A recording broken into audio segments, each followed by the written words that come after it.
Ijazahnya Pak Jokowi dibilang bukan Pak Jokowi, itu apa namanya? Memanipulasi pikiran orang lain. Nanti ada ahli bahasa, memanipulasi orang lain bisa masuk ada ahli neuroscience. Nanti Oke, Bang Freddy, saya mau mulai dari analisa yang tadi Anda katakan. Itu. Saya akan tampilkan di belakang ini, Bang. Sang Haji mungkin, Bang Sang Haji atau Bang Haji saya mau saya kasih.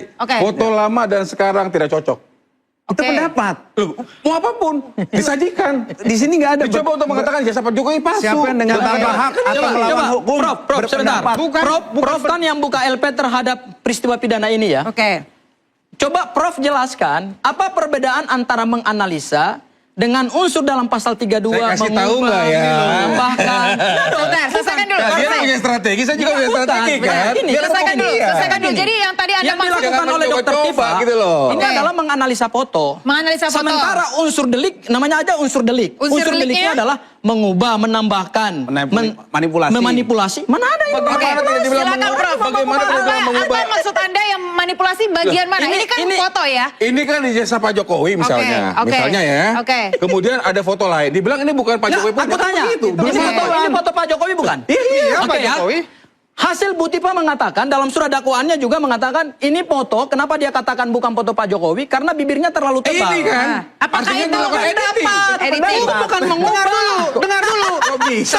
Kita orang hukum. Bang Freddy, dia tuduh palsu dulu. Anda advokat. Anda harusnya berdasar pada legal Silakan kembali ke topik penting. Silakan kembali ke unsur delik. Bisa peristiwa itu tidak ada. Baik, silakan kembali ke tempat. Baik, silakan kembali ke tempat. Jadi saya mau dengar. Gini. Silakan sajikan. Kita harus hargai jaksa sudah menyampaikan dengan baik, runut, detail. Bu Tifa nanti tinggal sampaikan aja. Itu tidak seperti itu. Tinggal, kan itu kan nanti. Jadi harus dijelaskan nanti di persidangan. Karena ini kan adalah proses. Tapi deliknya sudah benar. Menurut saya sudah. Sudah benar. Karena kan saya bilang ini sudah bukan hanya kami yang menyampaikan. Hari ini sudah sampai dengan penyidik dan jaksa yang memverifikasi dan diterima, kan gitu. Dan jangan menyalahkan jaksa. Jangan menyalahkan. Artinya seperti itu. Tinggal buktikan. Gini, apakah itu memang pemalsuan? Apakah itu memang seperti apa? Silakan. Baik. Mbak Aya, kami tidak menyalahkan jaksa. Yang kami salahkan adalah ada suatu peristiwa pidana yang sebenarnya tidak berkorelasi dengan unsur delik dalam pasal 3235, tetapi kemudian kenapa dipaksakan? Kemudian yang kedua, poin Anda dipaksakan. Iya, dipaksakan. Kemudian yang kedua, ingat, surat dakwaan itu adalah mahkotanya jaksa penuntut umum. Berisi apa? Berisi uraian peristiwa pidana. Dan dari peristiwa pidana itulah kemudian akan menjadi hak bagi terdakwa untuk melakukan pembuktian terbalik, artinya pembuktian sebaliknya dari peristiwa itu. Kalau kita lihat surat dakwaannya, ya nggak cocok lah pasal 3235 dikenakan untuk peristiwa orang menganalisis di layar. Kayak misalnya saya menganalisis di layar. Ini hurufnya bukan huruf Times New Roman, ini bukan huruf I, ini huruf L. Apakah saya mengubah dokumen elektronik ini? Bu Tifa mengatakan itu salah. Kalau mengatakan itu benar, ya masuk dia. Harusnya dibuktikan saja. Ya, hakim yang membuktikan, menilai gitu loh. Kaitan itu kan tadi saya katakan, jadi ada pasal kita menjelaskan kepada publik supaya paham. Itu maknanya mencerdaskan, menjelaskan. Betul. Dengerin makanya. Nah, jadi maksud kami adalah yang kita sampaikan tadi, poinnya adalah ini poinnya ya. Mohon jangan jangan diinterupsi dulu kan begitu kan. Nah, tadi unsur-unsurnya itu jelas. Terdakwa memanipulasi, mencipta itu membuat maksudnya, merubah, menghilangkan, merusak. Kan begitu unsur 3235 itu. Nah, yang dilakukan Dokter Tifa tadi dijelaskan bahwa dia mengatakan ini palsu.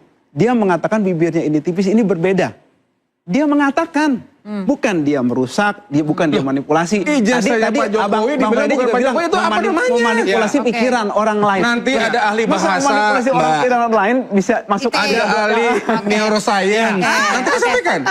Jadi maksud Anda teknik dari delik itu berbeda dengan aksi yang dilakukan pada saat. Saya menghormati memang bahwa Bapak tadi mengatakan pihak kepolisian dengan wewenangnya.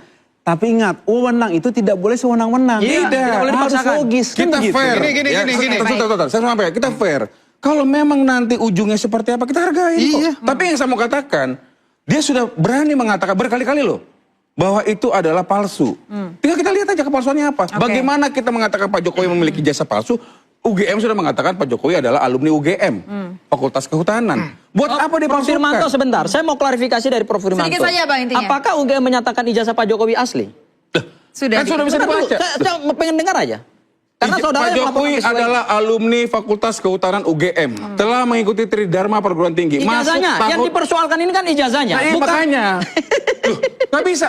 Semua rangkaian itu diverifikasi. Kecuali UGM mengatakan, iya, ini nggak benar. Adakah pernyataan dari UGM bahwa ijazah Jokowi adalah asli? UGM mengatakan bahwa Pak Jokowi adalah pertanyaan saya adalah karena saudara yang melaporkan peristiwa pidana ini. Pertanyaan saya adalah apakah ada pernyataan? Pertanyaan saya balik. Adakah dokumen hukum? Adakah hasil forensik yang menyatakan bahwa dokumen Pak Jokowi adalah tidak asli atau palsu? Karena begini, ada prinsip hukum, ada asas hukum bahwa dokumen yang dikeluarkan oleh lembaga negara itu diakui sah secara hukum sampai ada dibuktikan sebaliknya. Ada nggak itu?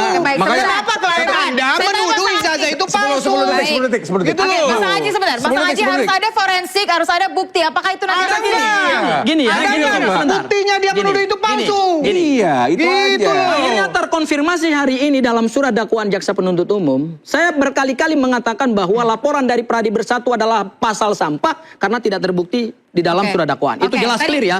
Sedikit aja. Kedua, coba kita baca secara detail dan seksama surat dakwaan jaksa penuntut umum. Jaksa mengatakan dalam surat dakwaannya adalah kita nggak punya waktu, UGM tidak menyatakan ijazah ini asli, tetapi dalam surat dakwaan dikatakan adalah nanti kan dihadirkan. UGM mendeklarasikan pertanyaan itu. Oke, siapa pertanyaan itu? Hadirkan bukti. Pertanyaan saya adalah menyelesaikan pendidikan di UGM. Dari pertanyaan saya pertanyaannya adalah ini S1 apa sarjana muda? Baik, di dalam surat dakwaan tidak clear. Iya, terima kasih. Pertanyaan saya selanjutnya adalah persidangan selanjutnya Dr. Tifa sudah siap atau belum? Iya, itu aja. Tentu saja siap. Silakan. Justru ini bagian persiapan.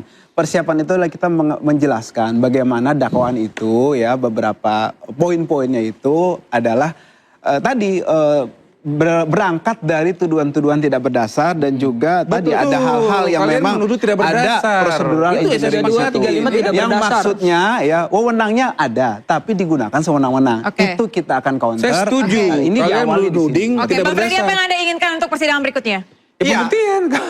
Ya, publik bukan saya saja, publik sama-sama ingin melihat ya bukti-bukti Dr. Tifa yang menyatakan ijazah Pak Jokowi itu palsu. Demikian juga publik ingin melihat Pak Jokowi hadir di persidangan dengan menunjukkan ijazahnya. Jadi kita tunggu saja gitu loh. Dan Pak Jokowi siap ya? Pasti. Pak Jokowi siap. Baik, terima kasih ya Pak Mas semuanya sudah hadir di studio interupsi. Dan Mas Roy. Ya pemirsa, ketika ijazah menjadi perkara yang menyita energi anak bangsa, publik berharap meja hijau tak menjadi panggung sandiwara. Dakwaan dan gugatan harus bermuara pada terangnya fakta, mengakhiri beragam spekulasi dan hukum yang benar-benar berbicara. Saya Aya Nufus, sampai bertemu lagi di interupsi pekan depan. Sampai jumpa.